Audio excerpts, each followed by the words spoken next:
Estamos ya en vísperas de lo que se llama Semana Santa, o en la religión se llama Semana Santa. Y no es una ordenanza del Señor, no tenemos que guardarlo, solamente tenemos dos ordenanzas, el bautismo y la cena del Señor. Hoy vamos a hablar un poquito sobre el bautismo, un detalle sobre el bautismo que tiene que ver con todo esto, pero no es que me voy a dedicar a hablar sobre el bautismo. De hecho, me voy a dedicar a hablar de las obras del Señor Jesús, dos obras, hizo más, pero dos obras específicas que hizo Cristo en la cruz. Y es que, sobre todo por la temporada, y de seguro hay quienes toman el tiempo, apartan su tiempo para ver alguna película sobre Cristo, sobre Jesús, y van a ver lo del sacrificio, y van a ver el flagelo, cómo le lastimaba y todo lo demás, y después la crucifixión. Pero es que en realidad no se le pone atención a cuál fue el sentido, cuál fue el propósito de su sacrificio. ¿Por qué Él se entrega a la crucifixión? Esto fue una entrega, a Él no lo obligaron. Es cierto, le hicieron juicio falso, lo fueron a arrestar y todo lo demás, pero Él ni siquiera, como decimos nosotros, metió las manos. Ni siquiera se quiso defender. De hecho, cuando lo acusaban, Él simplemente se quedaba callado. Con el único de sus acusadores con quien Él sí habló fue con Poncio Pilato. Pero de ahí no habló con nadie más, en realidad, no se interesó en nadie más, especialmente Herodes, otro que lo podía liberar o al menos le podría ayudar. En realidad él sabía que Herodes lo único que quería hacer era burlarse de él. Eso es lo que vamos a ver, y bueno, termina su crucifixión, un juicio express, super express, varios juicios dicen algunos, testigos falsos, que se notaba que eran testigos falsos. Pilato incluso le dice: yo no encuentro nada malo en él. Incluso le dice al público, a la multitud que estaba ahí: yo no encuentro nada malo que haya hecho este. No entiendo por qué le quieren quitar la vida, no entiendo por qué. Y trató de liberarlo, trató de quitarlo de esto, pero quien no se defendió, quien no quiso librarse de la muerte fue Cristo Jesús, porque había un propósito. Y bueno, hemos leído 2 de Samuel, capítulo 12, a partir del versículo 9 al 15, no lo vamos a leer, pero yo les recomiendo que lo lean. De hecho, este pasaje tiene mucho que ver con el versículo 11, de ahí en adelante, y casi hasta el final del libro todavía vemos consecuencias de este suceso. A partir del versículo 11 de 2 de Samuel, que les recomiendo que lo lean, que lo conozcan, es el pasaje sobre David y Betsabé. Ya conocemos ese momento, tal vez el pecado más terrible del rey David. Hizo y cometió muchos pecados, pero entre todos sus pecados el más terrible, el más espantoso fue con Betsabé. Y no tanto por el adulterio, casi podría decirse que el adulterio fue lo más sencillo que él cometió, lo más fácil. Pero es que a consecuencia de este pecado vino un hijo ilegítimo. Él toma a Betsabé, la mujer de Urías Eteo, uno de sus grandes y más importantes oficiales, que por cierto también era un siervo de Dios. La toma ilegítimamente mientras todo el ejército está peleando, están combatiendo. David ya estaba grande, entonces él ya no quiso más, o le dijeron más bien, que ya no fuera más a la guerra, que ya no fuera más a combatir, porque si algo te pasa a ti, entonces todos ya perdemos el corazón, el valor y la intención, entonces mejor ya no salgas con los ejércitos. Y entonces David se quedó en su casa en una noche en donde se supone que Betsabé no sabía nada, ella estaba bañándose allá en el techo, en el pórtico, precisamente a la vista del rey David, y está bañándose, pues obviamente como todos, desnuda. Y pues David se sintió tentado y se sintió motivado. La mandó a llamar y básicamente ya pueden imaginarse lo que sucedió. A consecuencia de esto es que vino un hijo ilegítimo. Solamente voy a parafrasear los eventos. A consecuencia de esto es que vino un hijo ilegítimo, y a consecuencia de ese hijo ilegítimo, para que no le pasara nada a Betsabé y no le pasara nada al niño, pues hace una artimaña, para que Urías Eteo pensara que era hijo de él.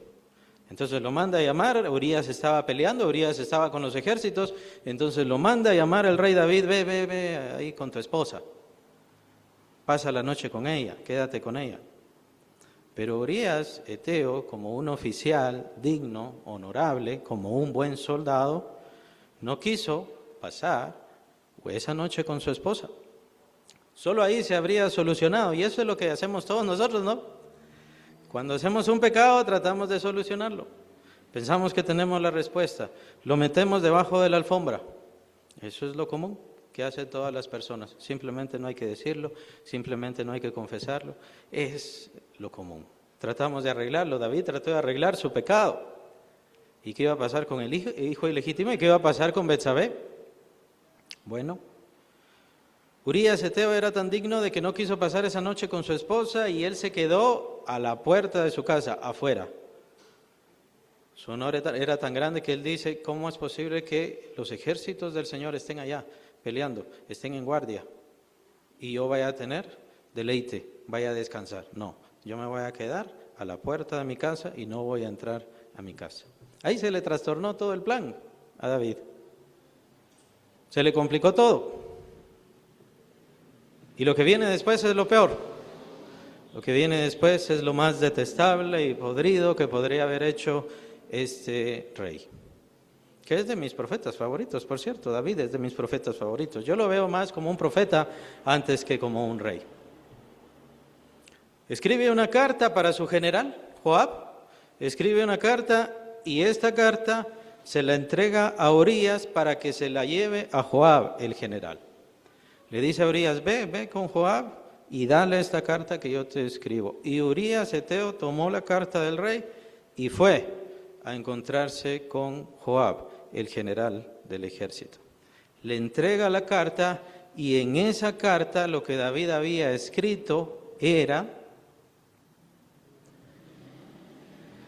diciéndole a Joab, quiero que pongas a Urías, el portador de la carta, el portador de mis órdenes, quiero que pongas a Urías al frente de la batalla, en lo más difícil, y cuando él ya esté ahí, todos ustedes, retráiganse, retrocedan.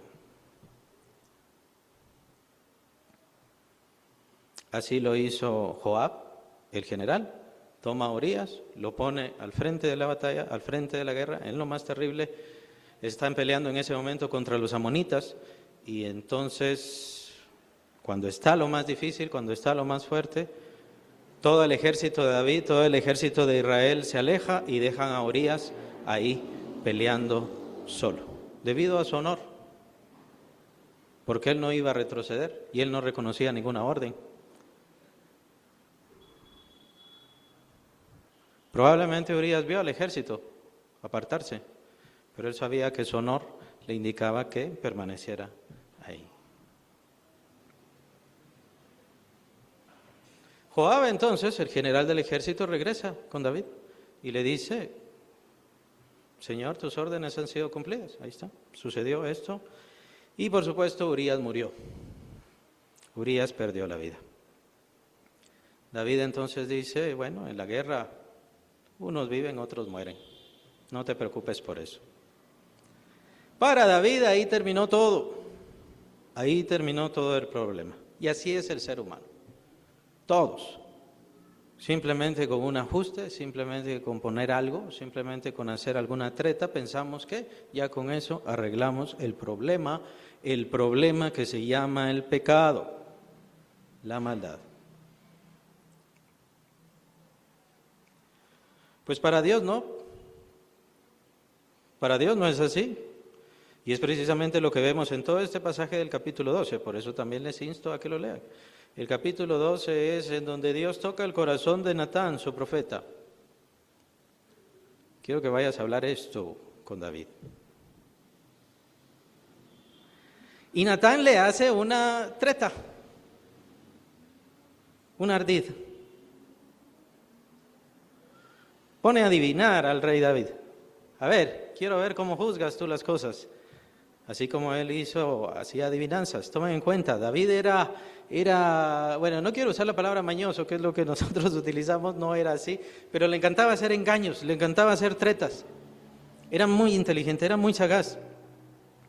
Bueno, entonces Dios ahora lo va a aprender en su propia sagacidad. Y entonces Natán se acerca a él y le dice, quiero que me ayudes con esto, no sé qué hacer. ¿Y cómo lo juzgas tú? Había un hombre muy rico, tenía muchas posesiones, muchas cosas, y tenía un siervo, y la única posesión de ese siervo era apenas un corderito. Era todo lo que tenía y era lo que más amaba, ese corderito. Una noche este hombre rico tenía que dar una fiesta, tenía que agasajar invitados. Y teniendo todas sus posesiones, él no toma nada de todo eso, sino que viene y toma este cordero de este siervo, que era todo lo que tenía. Y entonces lo sacrifica para la fiesta, para festejar con sus invitados. ¿Qué opinas? ¿Qué piensas? Era Natán diciéndole a David, ¿cómo juzgas tú esto? David entonces se siente indignado, molesto, irritado. ¿Quién es? ¿Quién es ese? Este hombre que hizo eso merece la muerte.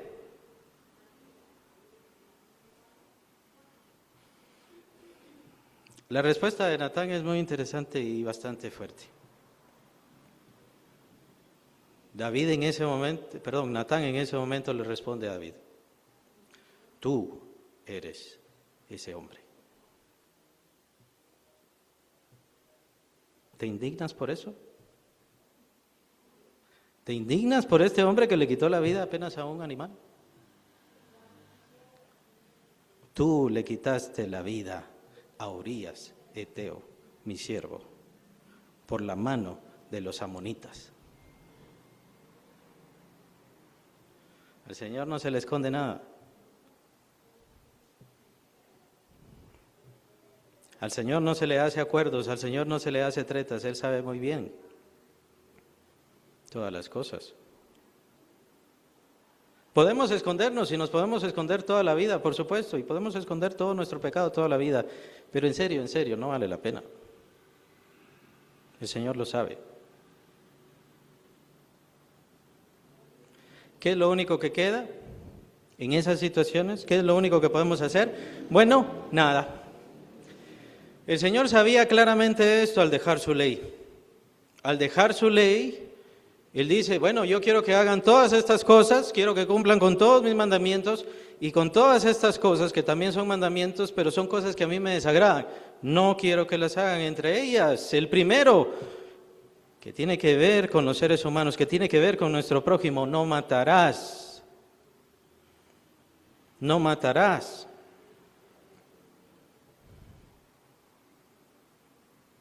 Pero Dios sabía que alguien como su siervo David, que alguien como su conocido, como su amado, aquel que tenía el corazón semejante a Dios, iba a cometer una maldad espantosa como esta.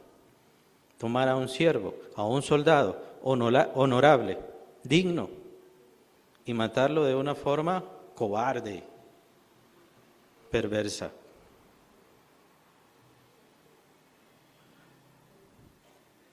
Sí, David fue así como somos nosotros, ¿no? Si a David le sucedieron estas cosas, ¿qué nos pasará a nosotros? Es por eso que en la misma ley de Dios existía el método del sacrificio. Y se dejó en la ley de Dios los términos y los principios sobre el sacrificio. Con respecto al sacrificio, es por eso que se viene el perdón de los pecados. No podemos dejar de pecar, no existe ninguna persona que pueda pagar pecados, no existe ninguna persona que pueda justificarse ante Dios. El apóstol Pablo, capítulo 3 de Romanos, indica que ninguna persona, aún cumpliendo los mandamientos de la ley, puede justificarse delante de Dios. Es por eso que está el método de Dios. Este no es un añadido, esta no es una compostura. Aquí Dios no está fallando a su ley, es por eso. Dios entiende la fragilidad, la miseria, la vanidad humana. Tenemos todos pecado y lo seguimos cometiendo y muchas veces ni siquiera nos damos cuenta. No solamente no dejamos de pecar, sino que necesitamos a Dios que nos diga dónde está el pecado y que nos haga, que nos muestre, que nos revele cuán espantoso es nuestro pecado. David era patético en ese momento. David era un miserable. Por un animalito, ¿te ofendes? Pero no te ofende lo de Urías. No te acuerdas de él.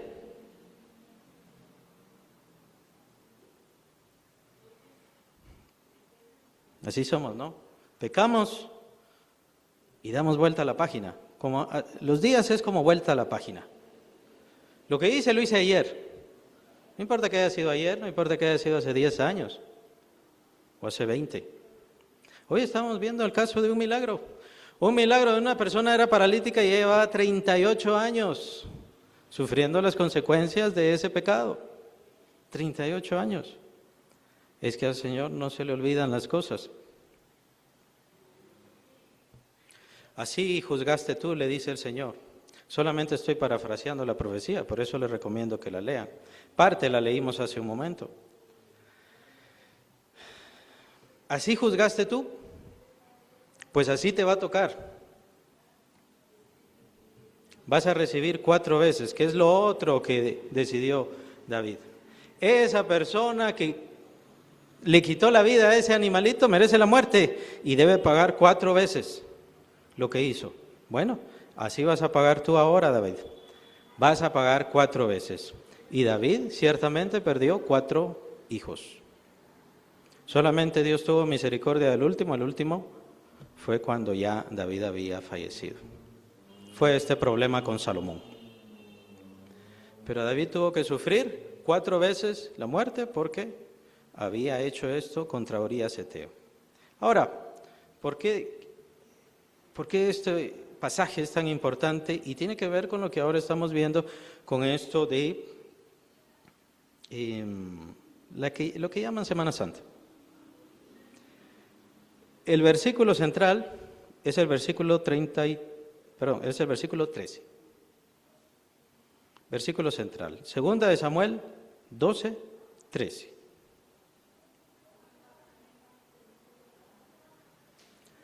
Cuando David escucha de Natán esta profecía, cuando se oye descubierto, lo único que hace David es humillarse, rendirse y suplicar perdón.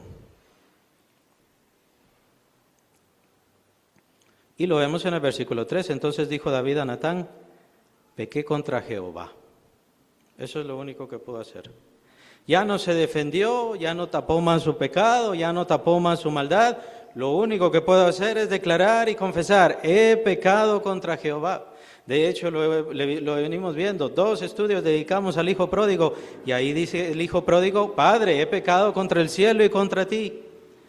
Y eso es lo único que quiere Dios. Y muchas veces ahí es donde está la soberbia, cuando no reconocemos nuestro pecado y no nos arrepentimos delante de Dios. He pecado contra Jehová. Ya no puedo hacer más, he pecado contra Jehová. Y esta es la respuesta de Natán,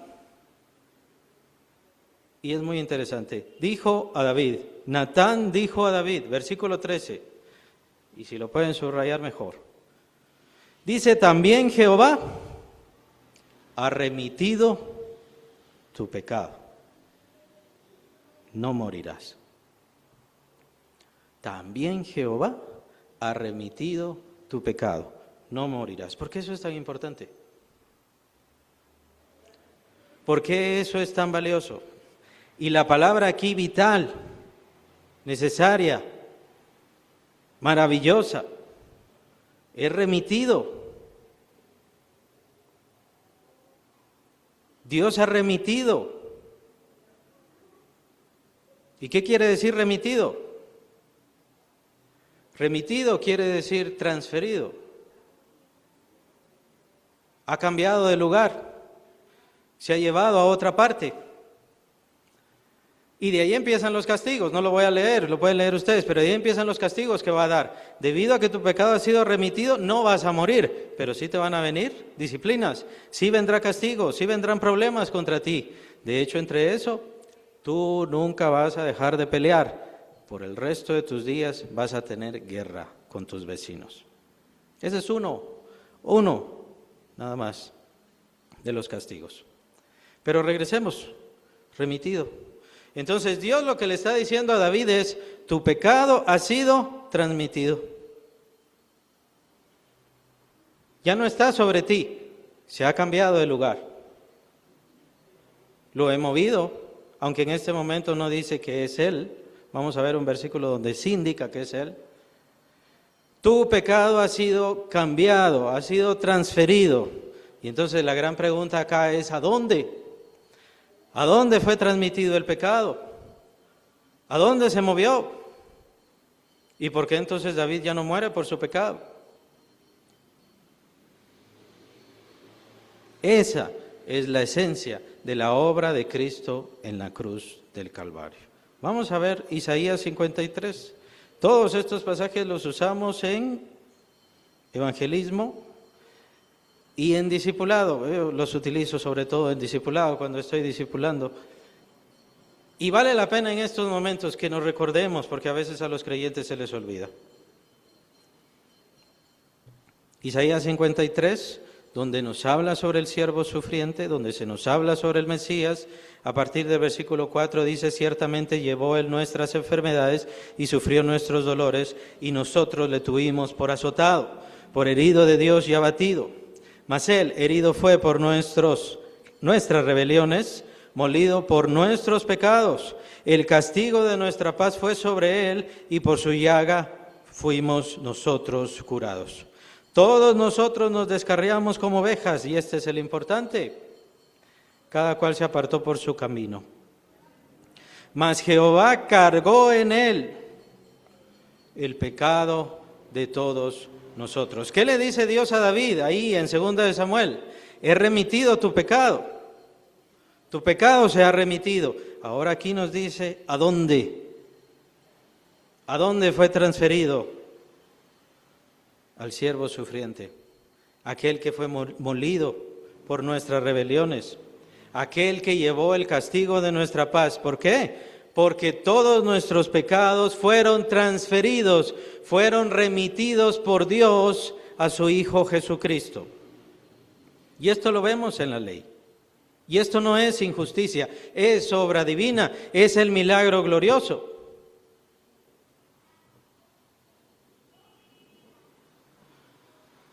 No tenemos que justificarnos de ningún pecado, no tenemos que cancelar ningún pecado, no tenemos que hacer peregrinaciones ni nada, porque todo nuestro pecado fue tomado por Dios y echado sobre su Hijo Jesucristo. Y por eso es que Él sufrió.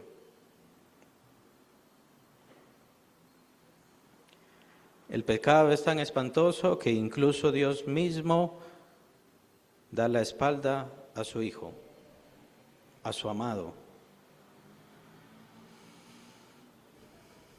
Aquel que una vez declaró, este es mi Hijo amado, a Él le dio la espalda.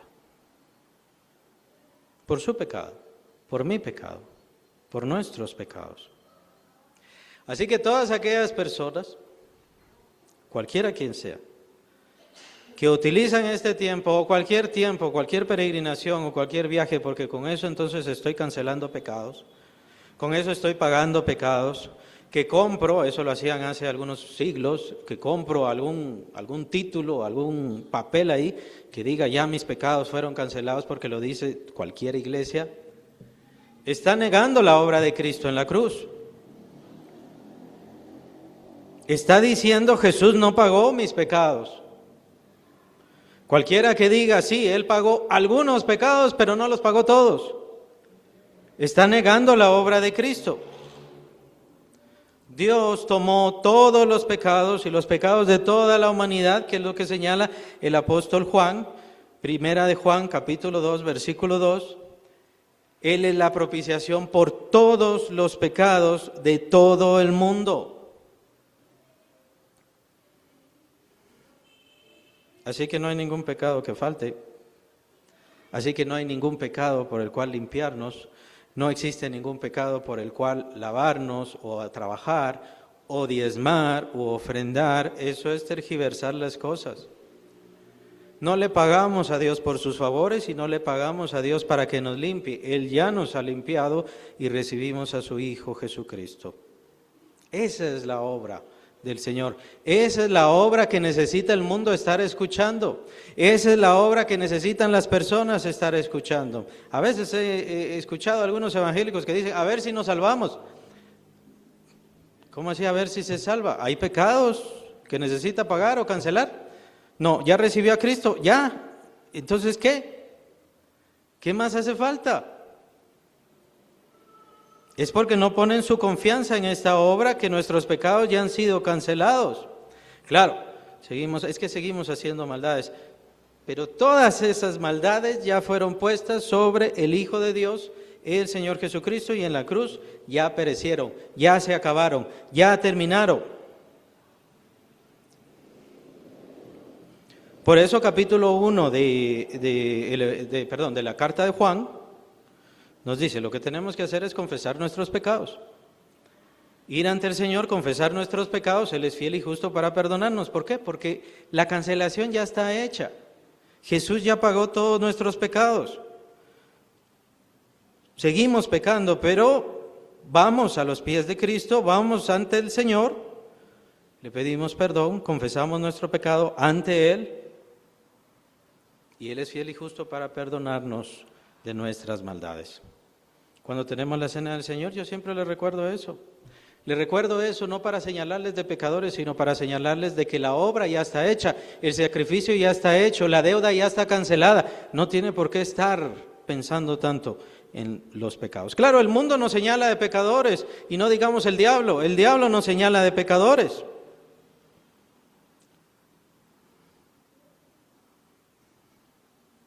¿A quién le va a creer? ¿A quién le va a creer? ¿Prefiere creerle a Dios o prefiere creerle al mundo? ¿Prefiere creerle a Dios o prefiere creerle a su propia carne? Capítulo 7 de Romanos dice Pablo que ahí está el pecado en mis miembros, ahí está la ley del pecado que me arrastra, que me lleva al pecado. Pero yo con mi espíritu sirvo a Dios. ¿A quién le voy a creer? La gente se condena, aunque escuchan el mensaje del Evangelio, se condenan porque prefieren creerle a su carne, prefieren creerle al mundo, prefieren creerle a la religión. Esta iglesia no les va a salvar y no existe ninguna iglesia que salve a nadie. Jamás ha existido ni existirá. No existe ningún predicador ni ningún profeta que pueda salvar a nadie. Samuel mismo nos indica que él estaba en el Sheol. Esto es cuando habla con Saúl. Abraham en el capítulo 16 estaba en el Sheol, en el paraíso, en el seno de Abraham. Esto es cuando lo comenta el Señor Jesucristo. David mismo dice que él iba a descender al Sheol. Nadie entró ante la presencia de Dios excepto uno, y este es Cristo Jesús, llevando su sangre para completar la justificación plena y perfecta. Por eso no tenemos que hacer ninguna cosa, no tenemos que vestirnos de ninguna forma, no tenemos que hacer ninguna práctica, no tenemos que pagar nada para cancelar pecados, eso no existe. Y tampoco debemos sufrir, por eso sufrió Cristo.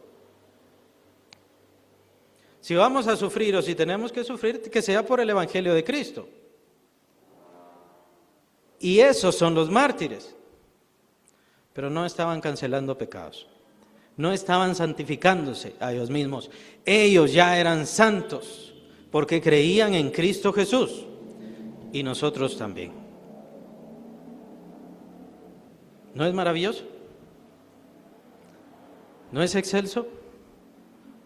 Ya no tiene que tener la culpa, ya no tiene que tener la pena, ya todo eso lo quitó Dios.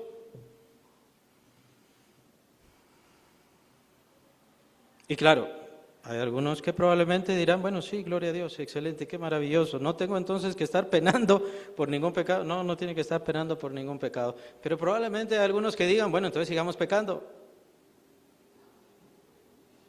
Continuemos la fiesta mientras estamos aquí. Pues la verdad es que la Biblia también contesta esto. Y la obra de Cristo también contesta esto. Si les parece que Cristo Jesús nada más canceló pecados ahí, pues no, se equivocan. Sucedió algo más, importantísimo.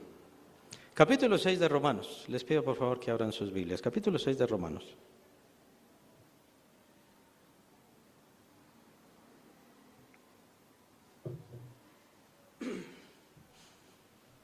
Como mencioné hace un momento, estos son pasajes que vemos en el discipulado.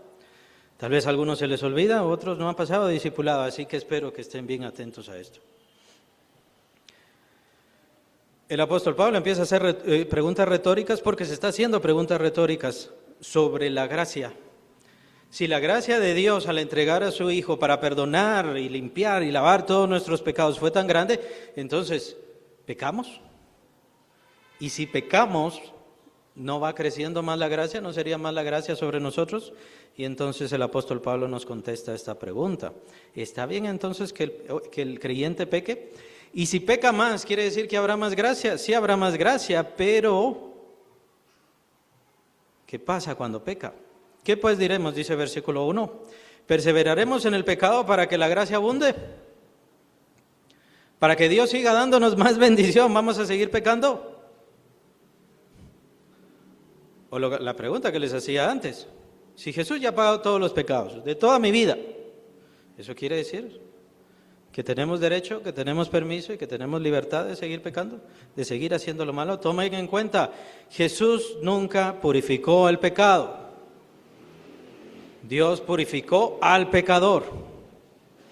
Quitó, canceló el pecado, pero el pecado sigue siendo maldad, sigue siendo lo malo, desobediencia y rebelión. En ninguna manera es la respuesta del apóstol, versículo 2, en ninguna manera, ahora nos va a decir el porqué y pongan mucha atención a esto. En ninguna manera. Porque los que hemos muerto al pecado, ¿cómo viviremos aún en él? Versículo 3. ¿O no sabéis que todos los que hemos sido bautizados en Cristo Jesús, hemos sido bautizados en su muerte? ¿Qué está diciendo aquí el apóstol Pablo?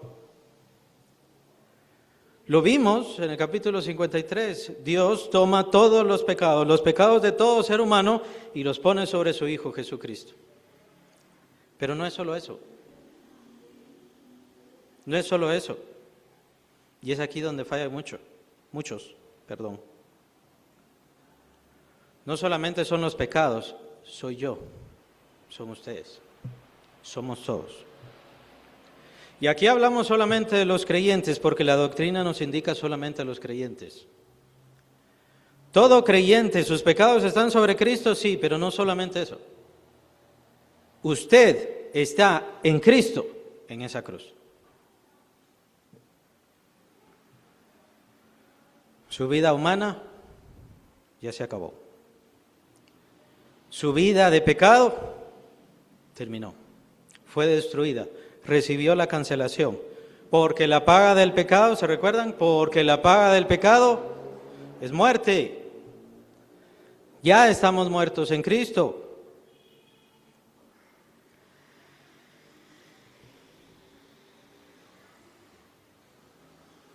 Es lo que decimos cuando nos bautizamos. Es el testimonio que estamos dando cuando nos bautizamos. Cuando vamos a sumergirnos, significa que yo ya estoy muerto, y no solamente estoy muerto, estoy sepultado juntamente con Cristo, que es lo que sigue después en el pasaje. ¿Por qué le seguimos dando vida a la maldad? ¿Por qué le seguimos dando vida al pecado? Bueno, de seguro a algunos no les va a gustar esto, porque ni siquiera se han convertido.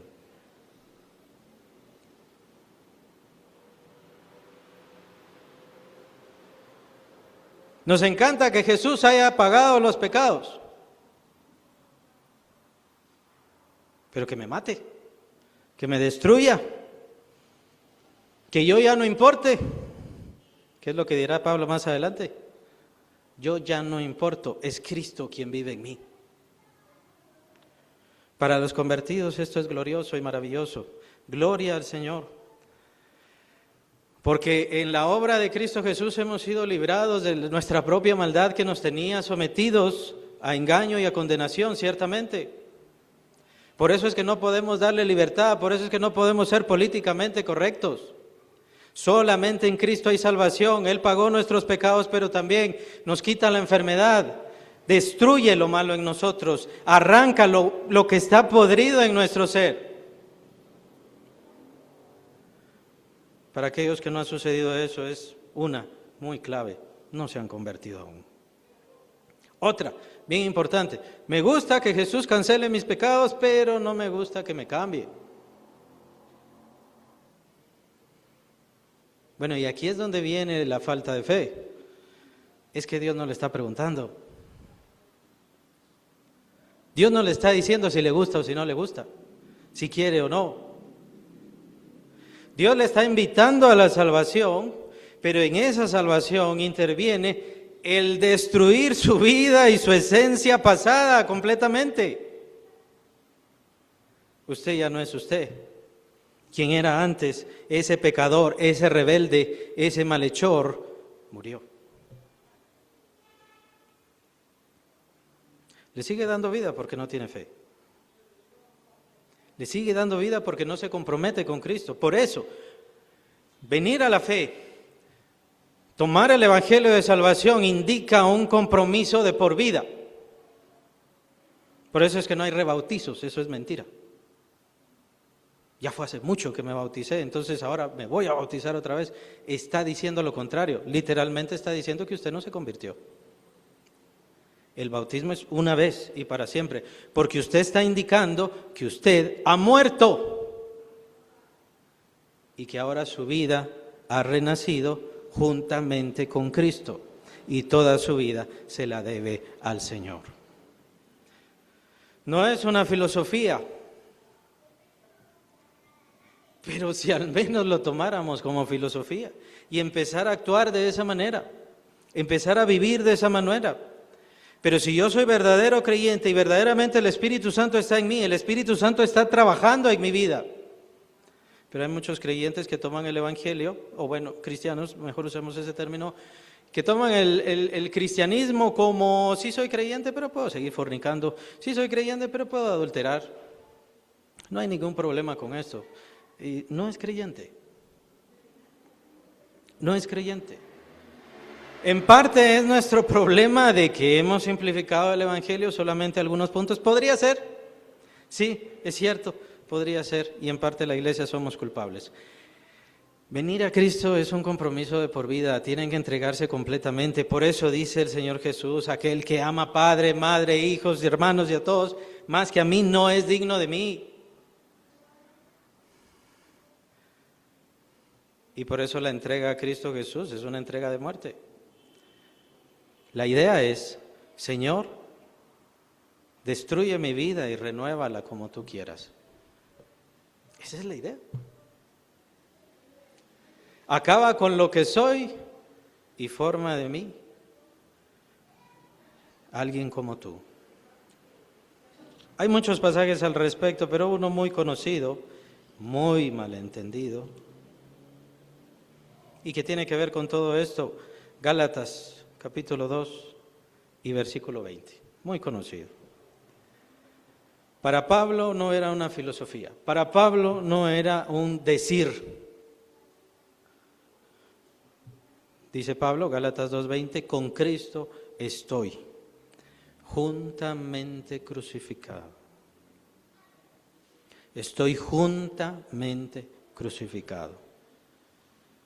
Y ya no vivo yo, mas vive Cristo en mí. Y lo que ahora vivo en la carne, lo vivo en la fe del Hijo de Dios, el cual me amó y se entregó a sí mismo por mí. cuán poco comprendido es este pasaje. No lo entiende la gente. Y para poder entenderlo deberíamos entender la mente de Pablo. Porque para Pablo literalmente la vida terminó cuando vino a Cristo Jesús. Tomar la decisión de recibir a Cristo para Pablo fue una muerte literal. Se expuso a la muerte y no titubeó.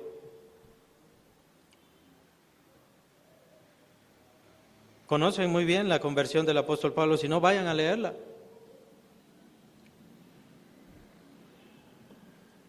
La conversión del apóstol Pablo fue un tanto parecida a lo que acabamos de ver de David, solamente que es Cristo Jesús glorificado, excelso, quien está acusando a Saulo de Tarso. Yo soy Jesús, a quien tú persigues.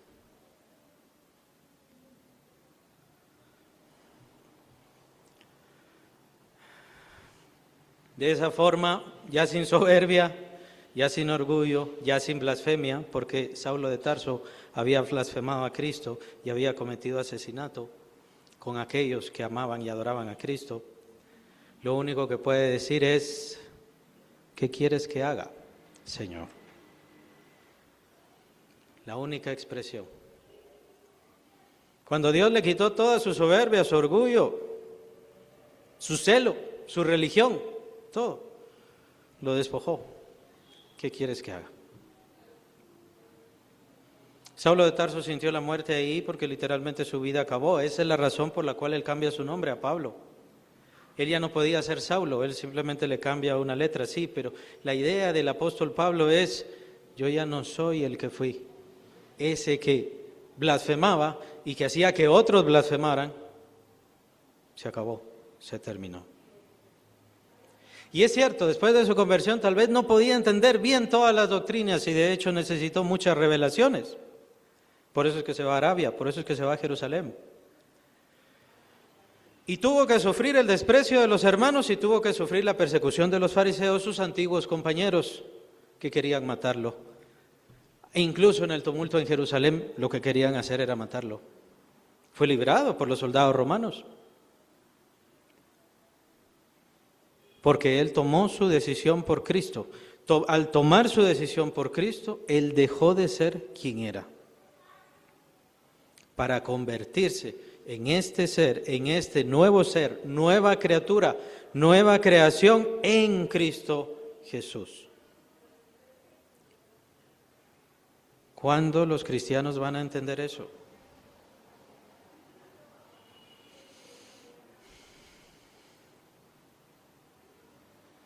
¿Ven? No es solo pago, no es solo cancelación, no es solamente sigo haciendo lo malo. ¿Tiene una nueva vida en Cristo o no? ¿Cristo Jesús está transformando su ser, sus pensamientos? ¿Los está renovando?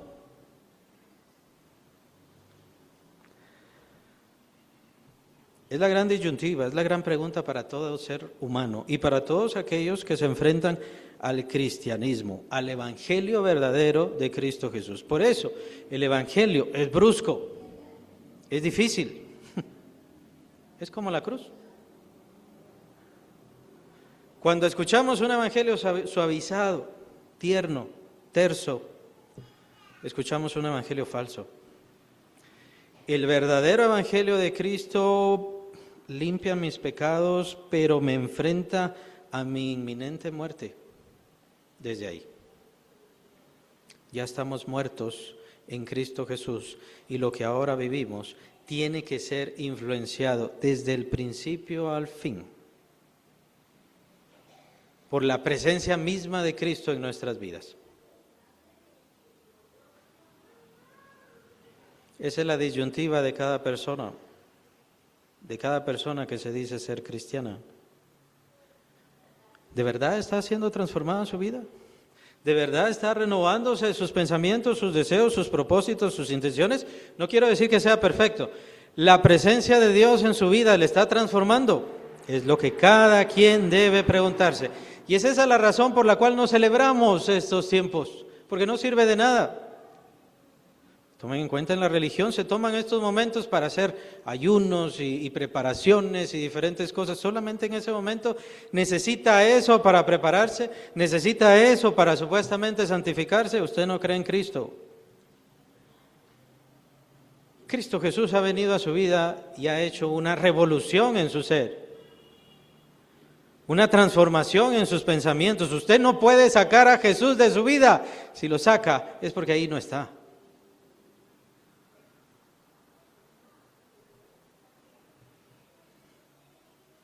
Ese es el Evangelio. Esa es la obra de Dios. Vean el mundo. El mundo le gusta ver a Jesús siendo golpeado y lastimado, pero no cuál es la esencia, cuál es el sentido, qué es lo que nos ofrece Cristo Jesús con su sacrificio. Y esa, hermanos, es la palabra de la reconciliación que ustedes deben dar, que ustedes deben ofrecer, que todos debemos ofrecer. ¿Quieres venir a Cristo? No les digo que cambien su forma de evangelismo, está bien. No les digo que lo estén haciendo mal, es excelente. Pero el verdadero evangelio quiere venir a Cristo.